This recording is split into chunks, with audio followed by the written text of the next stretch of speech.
war paint. War paint. There's two types of war paint, I think. There's maybe the camouflage. Maybe some people think of that when they think of war paint. I don't. I see it more of a ceremonial thing. Like a warrior would want to. Good morning. A warrior would want to bond from someone that, or something that gave them power. So if it's the military itself, your leaders, that give you power, I envision war paint as being a form of like, I'm devoting myself. I'm dedicating myself to even be willing to give my life for a cause or an emperor or Hashem or someone you love. You prepared to go to war for them? I think that's the ceremonial image of war paint. That's to me. Like it's more of like the tribal vision of war paint. Like a ceremony. Ceremony honors a relationship, and usually in the military context here we're talking about. But you're honoring that relationship. You're ready to. You believe in the cause, and your whole face looks like that.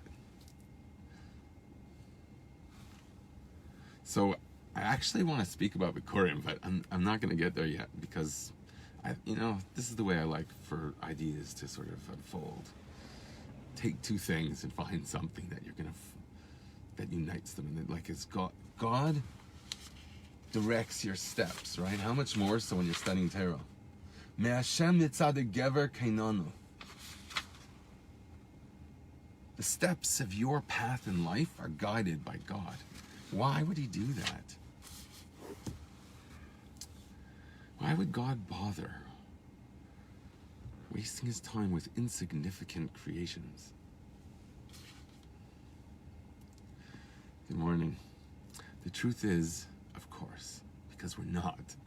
Even though it may appear that way, and if you're gonna take a telescope and look out to the cosmos, and you'll see how insignificant and tiny we are. And if we could say that the whole world is created for me, bishvili nivra ha'elam, what a chutzpah to say that, but that's what the beauty of the Torah is to tell you, the world's infinite. Even if you go inside, it's basically infinite. It stops at some point, probably. I think it turns into energy or whatever, spirituality. You go into a quark or whatever. Go really deep through the microscope. But God decides at what point he's going to say, die. That's enough. This is the lowest of all realms. And this tiny speck of it, that position in the universe it's going to occupy.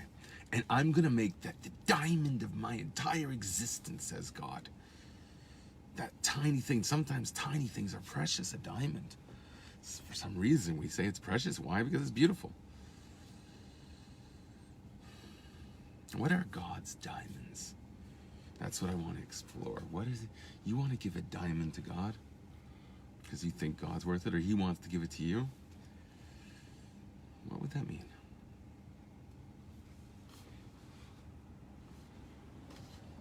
Diamonds are like ceremonial, right? It's like something so expensive and tiny and precious.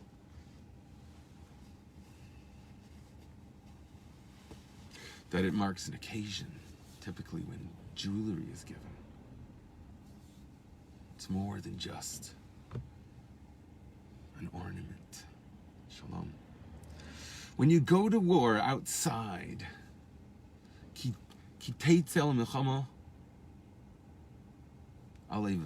when you go out to wage war. Waging war is all about going out. The Rebbe puts in the context of your soul going out from its heavenly abode to be mired into the filth of the war of embattlement in the world where you got to really struggle and have hand-to-hand combat and get willing to get muddy. Okay, if that's your war paint, that's one journey outwards, is to go out from your home, your celestial home, and it's the source where you came from. That's an empowerment, and we'll see that that's at the core of this really, but I want to bring out a different aspect here first.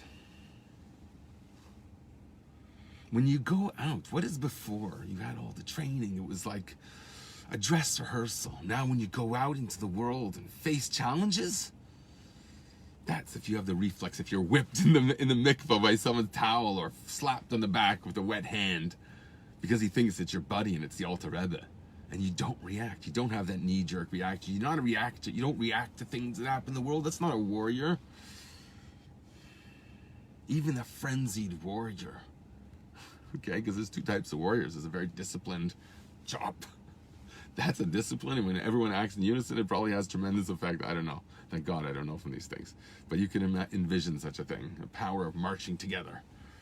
The Romans were known for their organization compared to the barbarian warriors that just flung out from everywhere. So there's a sense of going out to war that now it's not just the dress rehearsal anymore. I'm not just dueling with my friend, the one that's in the mikveh with me, that if I make a mistake, you know, once I was sparring with, there was a brown belt there, and they were asking for volunteers. It was a girl, so I was like 20 years old. They asked for someone to volunteer to fight this brown belt, and I was just like first year student, fresh, still wet behind the ears, just whatever the expression is. So I wanted to fight. It's a girl. I was fighting pretty well, okay? I was like, ah. So she kicks me in the nose, and my nose bleeding.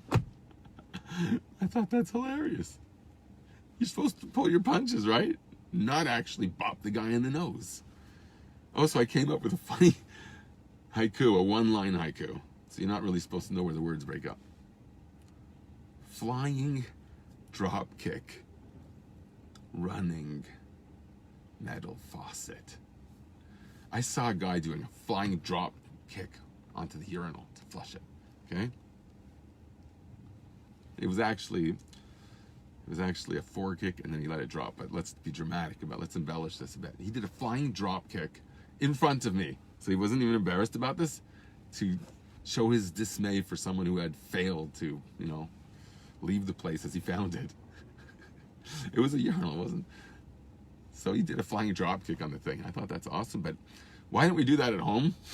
Whatever crazy we are at home still. I mean, people have children that children are not very careful of, you know, how they use things. They don't care how they leave them. They're excited to go run out to play. But that we could take. Why? Because it's our family. It's like obvious. When you're in another zone, do the flying drop kick thing. But it shows you from its flip side that there is this type of camaraderie that you have when you're close with people, like your family members. So you don't do the flying drop kick, but you might be a bit weird still. So I didn't say, I was trying to be more, cleanse the language a bit. So I said flying drop kick, running metal faucet. Because people don't like to touch the faucets either. They do it with their elbows. When you go to war outside, you go out to war. Say the gym, outside the gym. There's certain areas that we feel like we are fighters. There's certain areas you feel very confident in. You know, give me a hockey stick. I don't know if I was into that. I'm not right now. But, you know, when I was a kid, give me a hockey stick. I'll show you how I could skate. I wasn't the fanciest, most elegant player. Merkur. My cousins have a similar style. I saw that we used to play together a bit. And their children, too. My nephew. Merkur, he's the head down. Not very elegant. Not even like this 500-pound guy that was friends with that was very elegant, like a top. Spinning around, no one could take the puck away from me. You know, and he had a slap shot to die for. Or to not be in the way, and you don't want to die for that. When you go out to war outside the gym, take the battle that you're comfortable in. It may be a gym, it may be, I don't know, maybe you're good at doing homework. My daughter is very good at doing homework. She'll sit there for 3-4 hours doing homework. I couldn't do that. I couldn't even ask her to do that. I tell her I'm worried about her. So that's her battle zone that she feels like she could win. You could dominate in certain environments.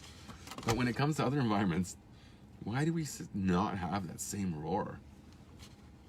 If you're in an unfamiliar environment, it's not your turf. for example. I like to be in my turf. I like to know everything about where the place is and I don't know many places. I don't know my way around anywhere, but I like to feel like it's my turf and I'm in my private den. So it's good to have a makom kavu when you're davening and feel this is my place. If there's a visitor here and needs my place, okay, I'll let him have it. But at least I feel like, oh, I get to host somebody. So I feel a balabatishkeit over some kind of dominion over your area. But when you go outside, now it's not, it's the real world. It's the real battlefield. When you go to war, it's real. Don't have mercy upon your enemy because they won't have mercy upon you, it says. And Rashi brings down to elaborate that. Don't have mercy on your enemy. It's a real war. This is not sparring with your friend. Okay, I got punched in those several times. That's hence the appearance. Just from sparring, thank God I was also in real. Okay. Well, I've told about it. It's not important. Sheen of her forehead. War paint. So is the sheen from sweat from working out, or is it from tears? When a person davens, you should be moved to tears at least once in a while. It says if you don't cry during a Seres Yemei Tshuva, which is coming up, 10 days of repentance, you have a defective soul. I've written about that at length. Maybe I'll post it. That would be actually fun to post on this topic. War paint. Being moved to tears and davening. Pour out your heart to someone who cares about you more than anything. That's the Bikurim that we're going to learn about. Why am I talking about Bikurim? It's Kitaitza. Savle's next week. When you go to the land, when you come into the land, give the first of it produce. Why? What is it meant to teach us? When you go into the land where it counts, this is the real home, the permanent dwelling. And I'm going to make this, even the temporary dwelling, the Rebbe speaks about here at length, that it should be dedicated. It's Kadshe Kadashim before Hashem. Your whole world is a Beis Hamikdash. That's how precious it is to Hashem. It's all the first fruits. Blessed is the fruit. I think that line's hilarious. Sheen of her forehead. War paint. War paint, the tears. That's the source of a Jew's strength. That's our ceremonial war paint. Shas Tzleisa, Shas Krova. The time of davening is a time of war. Also, it says the time of eating is you eat by the sword, right? You eat by the sword. You eat what you kill. So when you engage in the physical world, eating, consuming things of the world, you recognize there's a battle here. You have to be aleivecha. Don't be brought down by the physicality of the world. Recognize its place and even the things you like about it, the geschmack parts about it, the good taste. Just say, this is to you, Hashem. And you know what? Just like you bless Hashem for the good, also the difficulty in our life. Recognize that. Good morning. Recognize the difficulty of our life. That's the sweat in the gym. The difficult moments in life, say, I am doing this because I don't want to pay a membership for Gold's Gym. And you have to bury a burden. That's a free membership to Gold's Gym. Yes, it's difficult. It's difficult when you're in the gym too, but you do it on purpose. There's times that we put ourselves in pain because we recognize the rewards of coming out that comes out from the suffering, so to speak, of being in the gym or the area that we decide. It's our spa. Okay, that's the reward. People use the gym as a spa. You're working your body, that's geschmack. I want my body to feel animated and alive. Thank you. You too. Brilliant day to you. Beautiful words. 6 tears before the throne. Diamond chalice. When we say Kiddush in Chabad, our hand becomes the chalice. It takes the form of the chalice because it's going to contain brachas. You have a hand, good morning, because it represents you ask from Hashem. What do you ask for Hashem? You ask for the opportunity to serve Him better. As Rambam writes in Hilchos Tshuva, you cannot serve God if you're suffering. if you don't have the comforts of the world, including pleasure, the Rebbe adds in interpretation of this idea. Pleasure to serve God properly. That is awesome. That's the diamond chalice. The chalice is not made of a diamond. It contains diamonds. It's the golden chalice or whatever, silver chalice. I have silver becher. Contains the diamonds. What's the diamonds? Varikesi lachem bracha ad bli dain. I'm going to pour out blessings to you like you pour wine into someone's mouth because they're the precious. You recognize the other person as the diamond. You pour out blessings upon them.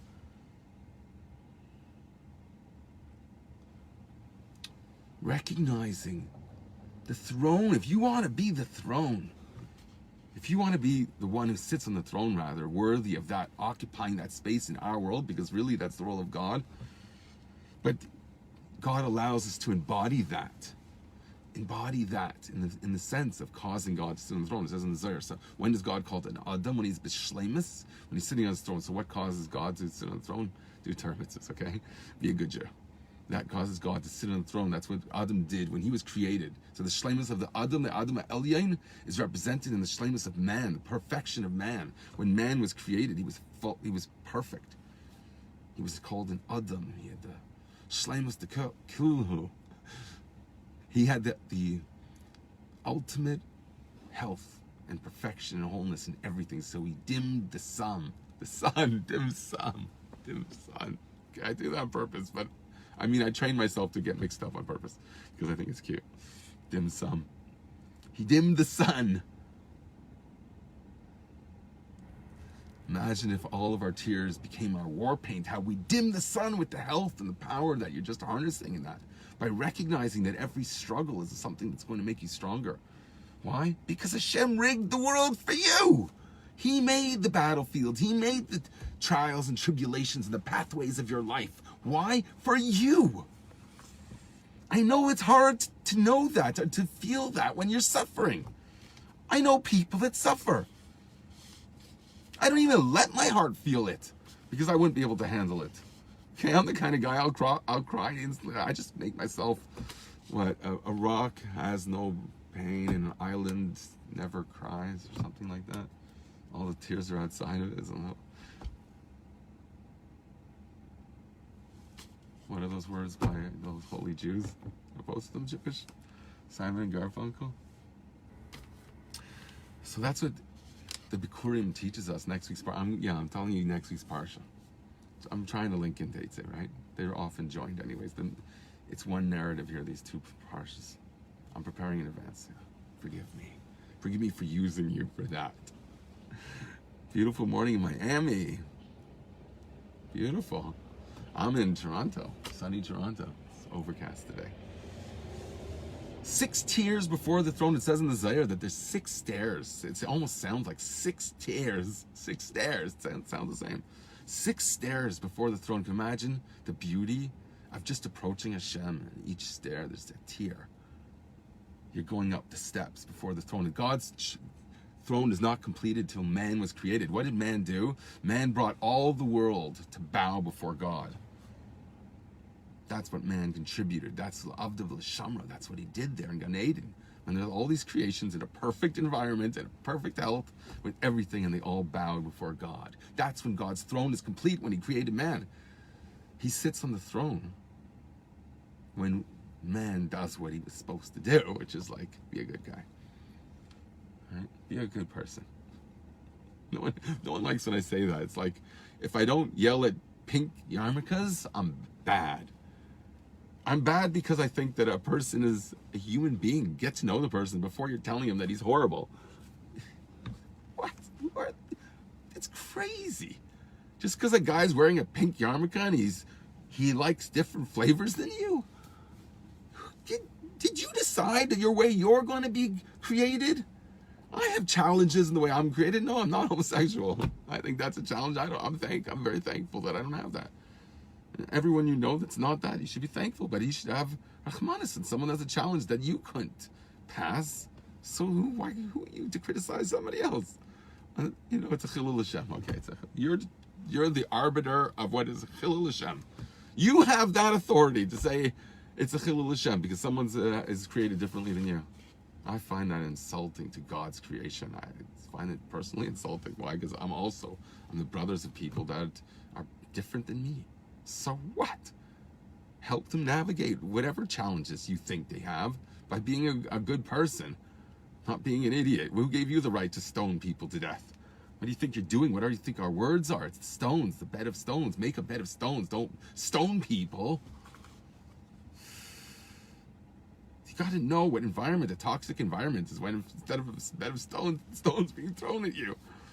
Embrace people. Create the 12 stones into one. Have a unity emerge from even stones, which is the bed of roses of speech, when you cannot be there and be in the king's boudoir, the golden boudoir with the silk sheets. With the silk sheets, what pleasure would you deny yourself? But here you see in the Zohar, it says the king leaves his royal bedchamber for the bed of stones of his beloved. Why would she have a bed of stones? Maybe she's just doing tshuva. Maybe all she has is words, which are stones. The building blocks of a palace, of the Beis HaMikdash. The Rebbe says here that every single Jew is worthy to be in the Beis HaMikdash. Now, in every single thing they do. And the Rebbe goes on to specify all the details of your life that it possibly could be. That you're granting a bikurim to Hashem. The first fruits, everything that you do, every single thought, speech, and action, every single trivial thing in your life, the Rebbe says, is a Beis HaMikdash to Hashem.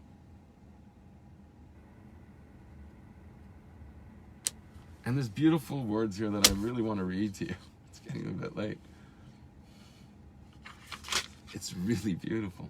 I think I'm going to write about it, so maybe I'll be talking about this day to day. I have a few days, don't I?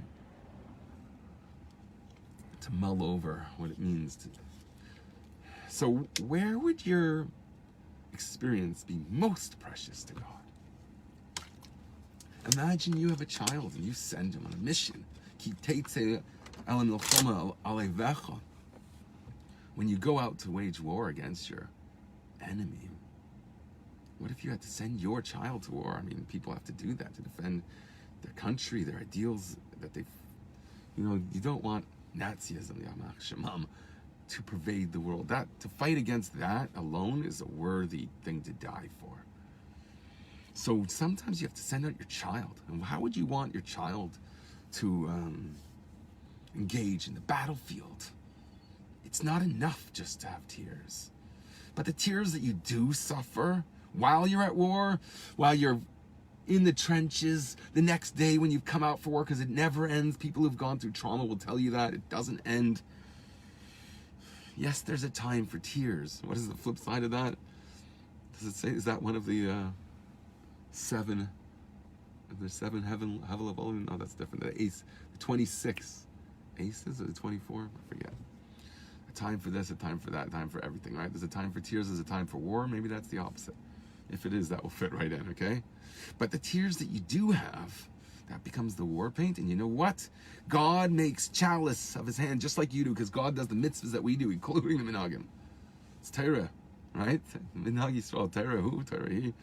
God makes a chalice with his hand because it's his body. It's he's with you in your tsar. Chol tarasei leitzar. And all of his pain, all the Jews' pain, God has pain.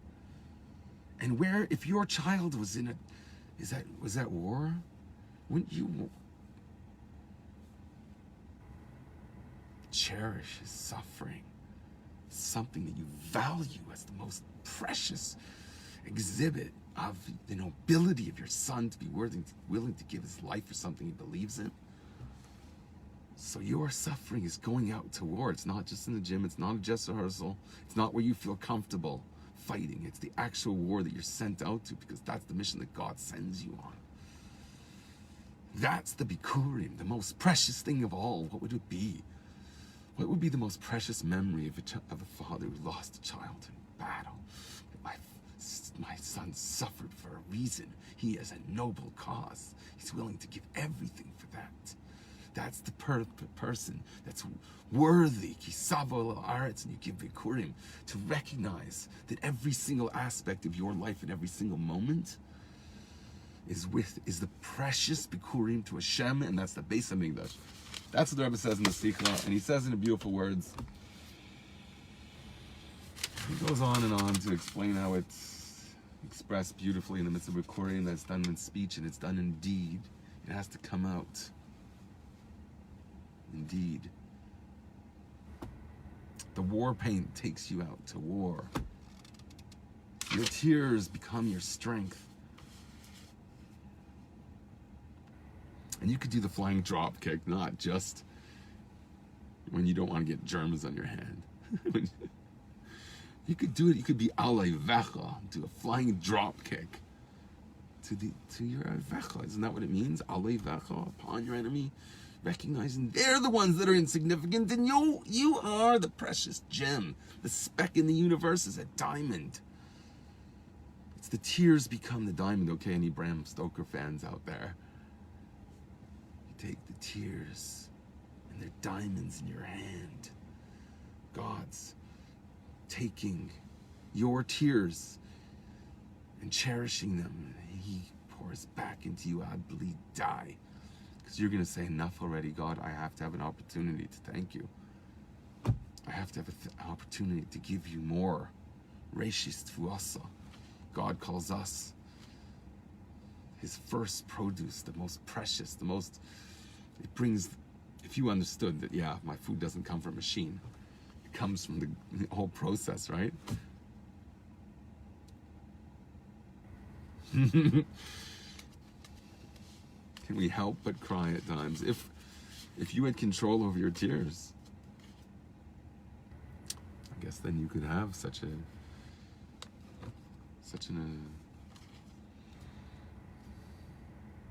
principle to try and follow in your life.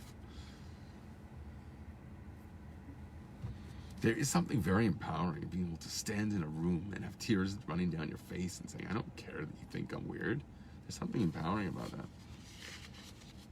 Okay, so you don't want people to see you a mess if you have like snot running down your face. Put the chalice over your head. Have rachmanis on people. Sometimes people don't know. I saw somebody. Okay, it's not nice. We're human.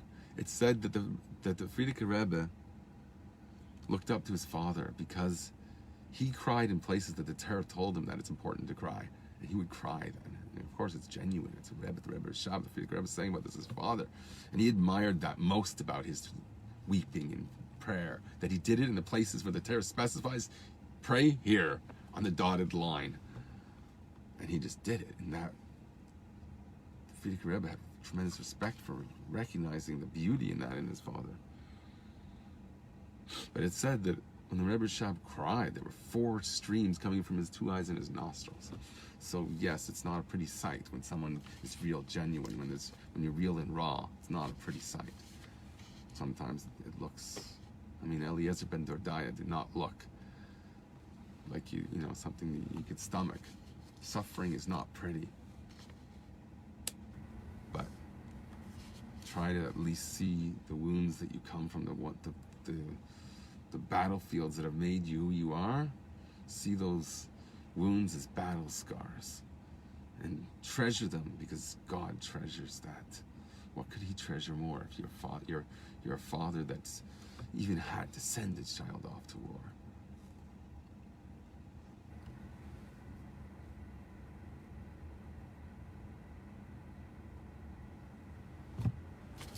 Okay. At 10:30 I turn into a pumpkin. If you watch pumpkins, what do you get paid an hour? The Torah speaks about like watching something grow. I don't know, a zucchini or a cucumber, I think. What are they called? I get sloppy at the end when I'm too tired to even think. You're a boxer, before you get into the ring, you better be dancing like a butterfly outside the ring. Okay? When you go out to war, be dancing outside the ring. In the gym, sweat. sweat hard in the gym, or any practice. Davening is a gym. It's a practice, right? You have to. Good morning, Yosef. It's beautiful to see you. When you're in the gym and you're sweating it out, davening is that. You're preparing yourself for when someone slaps you on the back in the mikvah. You don't turn to embarrass them that you're the Alter Rebbe. Your reflexes are now trained. It affects your midas when you daven with sincere davening. You're affecting your whole personality. You're bringing out the good that you can be. That's what this whole sikha speaks about. Tafshin and Aleph, Shabbos Parshas Savli, Chaf Aleph Elul. It's the one I'm learning with you. It's like, I spoke about Ki Teitze, but I spoke about both. And okay, I'm working up to Bikurim. Okay, as we get closer to the next week's parsha, I'm going to be more into writing about it, and therefore I think we'll learn this inside, because it's all about what I've been speaking about. This is partnership with God, and therefore you become, in a sense, a master of the whole world. The Rebbe says here, okay, I can't resist. If I could find these golden words of the Rebbe, I must have highlighted it. There's no way I didn't. Yes.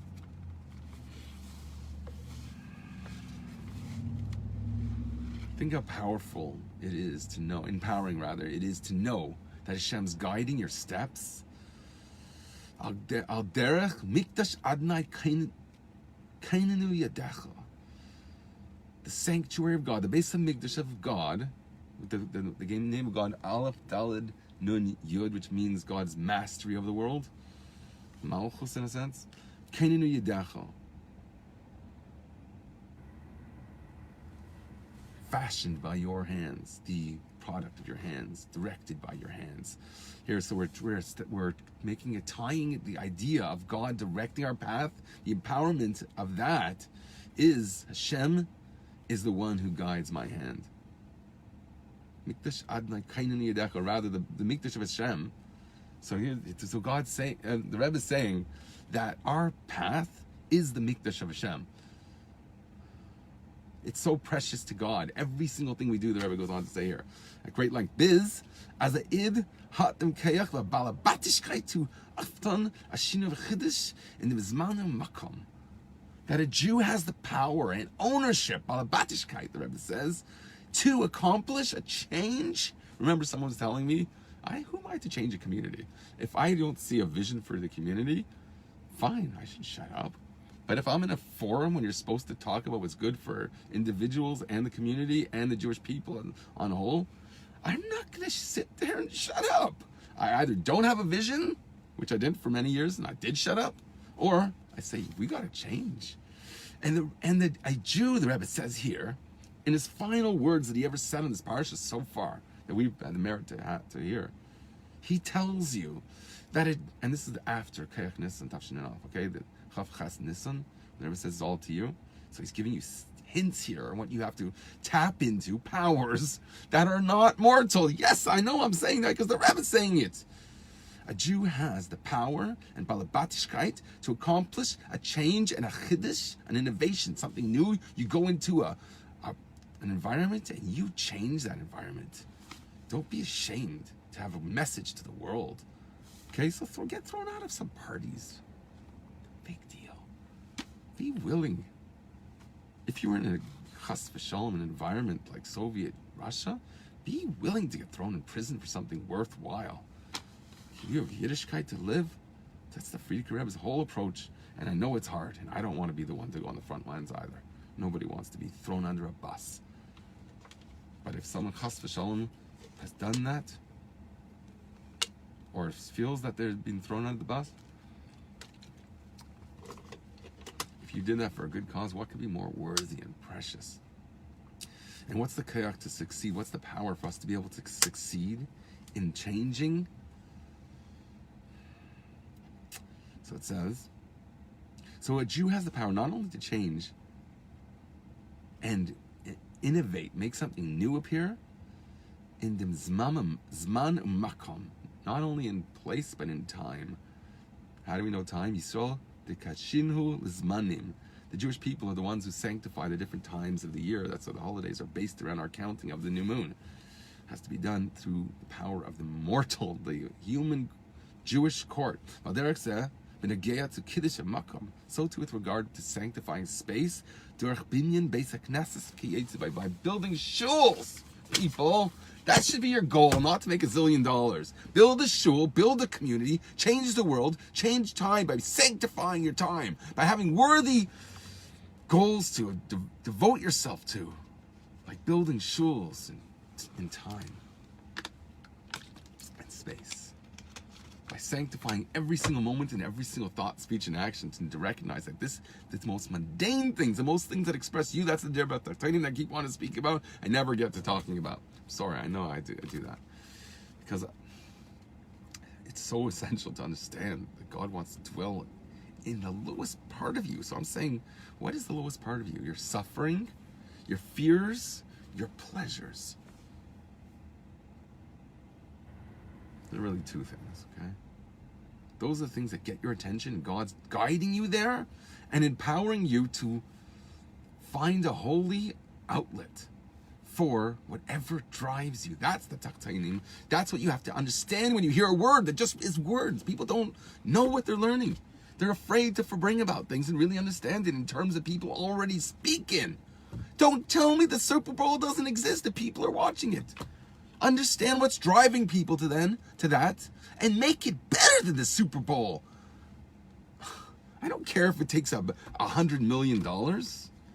People are willing to devote that to things that just are capitalistic, maybe in their pursuit, or maybe they have a vision of if they're going to make a Hollywood film about something that's important to them, and therefore it is something that's they think is worthy at least. But you can devote yourself and devote resources that the world has been given. Yes, through the form of billionaires. Yes, through the form of your 10 cents in your pocket. Whatever you have is bikurim to Hashem. It's the precious. The precious. Every one of my shiurim should be called the precious, because that's really what's driving this, I think. The precious. But it will be too Lord of the Rings-y, and people will like say, I'm not that kind of guy. I'm not a dwarf. Someone called me a dwarf. I look like a dwarf. Okay, I'm more like... Okay, I may look like a dwarf. Or an orc even. You are what you are. You know, there's a sheep that was born with a human head. I saw it in the Inquirer. No, not in the Inquirer. But in the equivalent. No, I saw it in Drudge. He had a picture of a sheep with a human head. He talks in the Torah about these kind of things, so if it actually happens, I can't be that surprised. It shouldn't be, if I believe in the Torah. Okay. No time to come down today. We're going to stay out there on the front line. We're going to in the battlefield. Go out there like roaring, blazing. But let's see God blaze the path for us and give us clarity and the ground to walk on. If the ground gives out from under your feet, what are you supposed to do? If Hashem's directing our feet, let it be in the places where there's still something to stand on. We need resources behind our message, okay? Don't be ashamed that you have to make a living. It's very honorable. That's a battlefield. In fact, Chassidus identifies it as the main battlefield, and it's even mentioned in the Sefer here. That's the Mayim Rabim. What's it called? Dargas HaParnasa. The concerns about making a living. That is a very important thing. You just can't let it take away from your, that you only put in what you have to put in. The rest of you is devoted to God. It's praiseworthy when you work with your hands, because the hands represent something that's external to you. Really, your heart and your mind is who you are, and that is devoted to your the deity and the deity within your work. I have someone that works for me from your sterling example of bringing nobility into work ethic, the ability of a Jewish nobility. I mean, it's very, it has chayim, grace to it. I'm not the role model there. Okay, I'll make me an editor for a job, and I'll do it my way, and I'll be like I'll live a bit like artists tend to gravitate towards like they'll sit in a bar, they'll put on a gray shirt. I mean, okay, yes, my Rosh Hashanah spoke about not wearing colored shirts. Is gray a color? 50 Shades of Gray, that's a color. Yeah, it's a color. I don't know. To him it was, so that's why I wear a white shirt. No one told me I can wear a different shirt. No one told me it. Tuvi Bolton wears a white shirt. He's as radical as they come in terms of someone that I say, this guy's down to earth. It's a real person. And he wears a white shirt. I don't think he would wear a gray shirt. I'll do it when I'm camping. I'll wear them. I'll put on my war paint. Will be camouflage. Not quite, but you know, I adapt to my environment. If you're going bowling, wear bowling shoes. I want to go bowling. I hate bowling. I think it's the most guyish thing ever to go bowling. I'm gonna go bowling with Menachem Boyer. That would be a riot. Riot. That would be like the Flintstones. That would be Fred Flintstone. Maybe I'll make he can do characters. You think Sacha Baron Cohen is talented? This guy's also talented. You see talent in your people around you. Don't wait till it comes to Hollywood. Treasure people around you. Everybody's kingly in some area. Find that and admire them for that. And then respect their whole being, including their flaws. You think Hashem doesn't like your flaws? Yes, he wants you to floss. He demands that we take care of the gift of the health that he gives us. We start off as very healthy, plump babies. Hopefully. Please God, right? Don't lose that childlike health. Carry that on. Don't get old. Live young. Think young. Think young. Not young. Young! My son's reading a book about Jung and Freud, and as he brings someone out, Adler, I think he said, I don't know who Adler is. Okay, forgive me. I forgot everything I learned. I had to fast 100 times to forget that Talmud. I didn't actually. It just sort of stop reading something and you won't be able to quote it.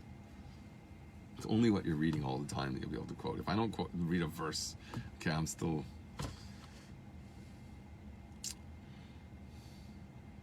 Chinese as a second language. No, everything to me is Chinese, except English.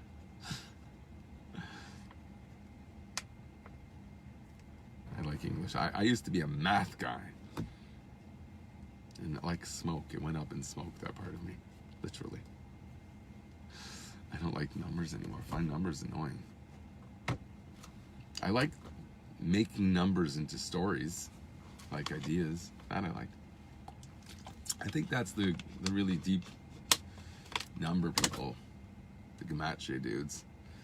They should focus on that, and then I'll be able to, I'm sure they do. Okay, it's like it's past your bedtime too now, not just mine.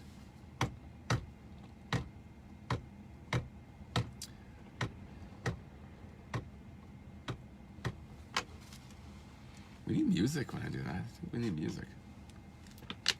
I'd love to hear opinions about Goyish music. Tuvi Bolton, I don't think it would be ashamed for me to say that maybe he would be. Maybe he shared some secrets of the trade with me about it being a musician, because he's a musician, he's a professional musician. He told me certain people he looks up to as contributing to music. And I respect that so much as a model for, someone I believe is a genuine chassid isn't ashamed to say that to me.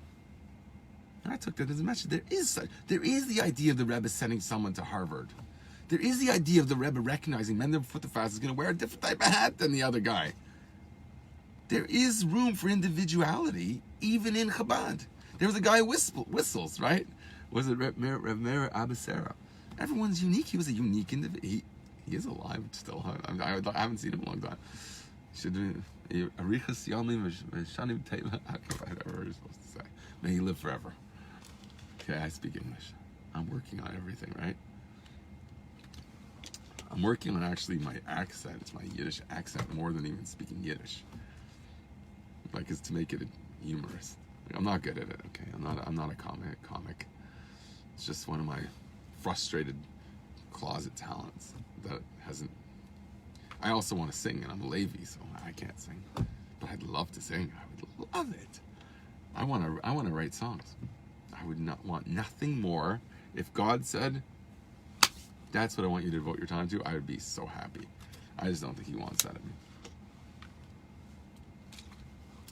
I think he wants me to devote like an hour a week to that, maybe. 2 hours, maybe. Maybe about 10. You could squeeze a lot of things in your day if you just organize your day and say, now I do this, now I do that. Okay, look who's talking. Okay, so everyone, I hope this has been a roaring source of power for you in your day, okay? We cannot see ourselves as mortals. We cannot do that anymore. To see yourself as being a mortal that's powered by immortal powers. You have to see yourself as a superhero, or you will not be able to go out there on the battlefield properly, okay? I'm sure if you're going to the battlefield, you think of yourself as Rocky Balboa getting ready to fight the battle of Evermore, okay? And you have to have the tiger eyes or whatever they sing about him. It's a fictional character, okay? You're going on the battlefield right now. I'm about to step out here. I have to walk like I'm Dark Phoenix. If I don't, I'm failing God.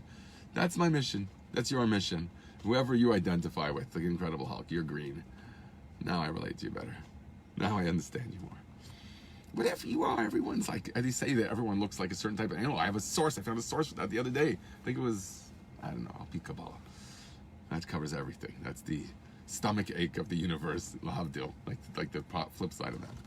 So Kabbalah tells you that we have a source in the Merkavas Yechazkel. The chariot that Yechazkel describes to Ezekiel's chariot. He says that God is represented or praised by angels that have a man's face, a lion's face on the right, an ox's face on the left, and an eagle's face on the back. So it says in the Zohar, I think, if I read it, yeah, that aspects of our human characteristics are expressed through the faces of different animals. Sometimes a human face looks like, I don't know, a lion, or an ape, whatever. Like, I don't need a filter. That would be fun, actually. Why don't I do filters? That would be hilarious. Maybe you won't take it seriously, though. I think my friend is awesome, Rabbi Chaim Miller of Gutnick Chumash fame. He's awesome. Maybe you could take this out of a clip. There's a nice, send that to him. If I have someone working with me, chop suey, make some things here. If I'm going to talk about someone, let him get a thing. Okay, who doesn't want my approbation? But maybe one day, maybe it'll be like worth money. You know, who knows what's going to be worth money one day? Like he saved like a Smurf from, I don't know what, 1975. You have a Smurf from back then, a Papa Smurf. He already has a white beard. Okay, we had fun. We had everything. The ganze Mishpacha was here. Did everything today. We had the chop suey. Splice it up, package it, dispatch it. Conquer the world. Go out. Go out. The war paint is what do you think tefillah is? That's the gym. Your tears, let it out when you're davening. Or even if, not everybody has the opportunity to daven, I know. So when the tears do come, recognize that's prayer. That's precious to God. No one prays like that. You just did. You don't have to say certain words. Your heart sings. That's the shofar. That's why we're blowing the shofar now. Have a great day. What am I supposed to say? See what table is on. I don't know. Well, I have to say words. Okay, well, what am I supposed to say? I didn't review the whole lot. Can you tell? You're supposed to say, oh my goodness, should I embarrass myself more?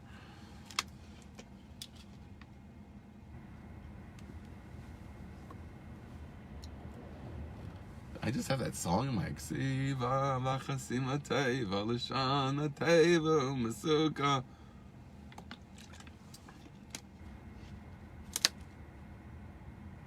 So, make do with my song. Have a great day.